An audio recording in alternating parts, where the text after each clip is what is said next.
નમસ્તે દર્શક મિત્રો, હું છું અરવિંદ સ્વામી અને આપ જોઈ રહ્યા છો કાન ખોલ કે સ્વામી ન્યૂઝ ચેનલ।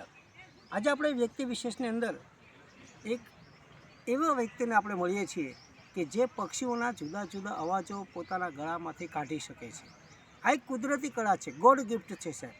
મારી સાથે છે પ્રફુલભાઈ સાણથરા અને પ્રફુલભાઈ છે, અમે અત્યારે છીએ સાંદીપની ગુરુકુલ પોરબંદર, જે ભાઈ શ્રી રમેશભાઈ ઓઝા સંચાલિત આખી આ સંસ્થા છે એની અંદર એ સિક્યુરિટી તરીકે નોકરી કરે છે।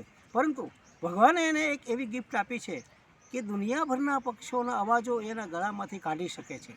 આપણે તો એવું કહેવાય છે સાહેબ કે કળા છે એ કોઈ નાત જાત હોદ્દો શિક્ષણ જ્ઞાન એવું કંઈ જોતું નથી। કળા છે એ ગમે તેને વરે છે અને એવી જ એક વ્યક્તિ, એવું જ એક અસ્તિત્વ આપણી સાથે, મારી સાથે અત્યારે જોડાયેલું છે આપણી આ ચેનલની અંદર। તો પ્રફુલભાઈ, આપણું આ કાન ખોલ કે સ્વામી ન્યૂઝ ચેનલમાં ખૂબ ખૂબ હાર્દિક આપણું સ્વાગત છે। તમે આ પક્ષીઓના જે અવાજો કાઢો છો એ નાનપણથી કાઢો છો અથવા કઈ રીતથી તમને પ્રેરણા મળી અથવા તમે કાઢી શકો છો? मैंने कोरोना में प्रैक्टिस की थी। जी, जी। बोलता ही नहीं जोड़े प्रैक्टिस करतो હોય એમાં જી શીખી ગયો। જી જી ના પેલા મોરનો અવાજ કાઢું છું। જી જી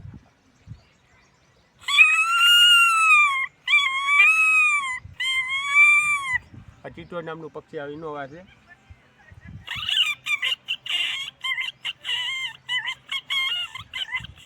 અચ્છા પ્રફુલભાઈ, હવે ચકલાઓનો અવાજ તમે કાઢીને બતાવો। ચકલાઓનો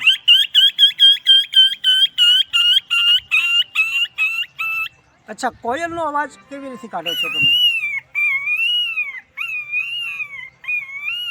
કબૂતરનો?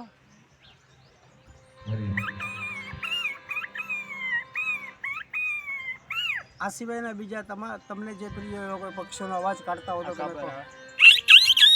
કાબર નામનું પક્ષી આવે ને આમ પોપટનો અવાજ છે। Very good, very good, very પછી આ ચોટાવેલ ચકલી આવે એનો આવે છે।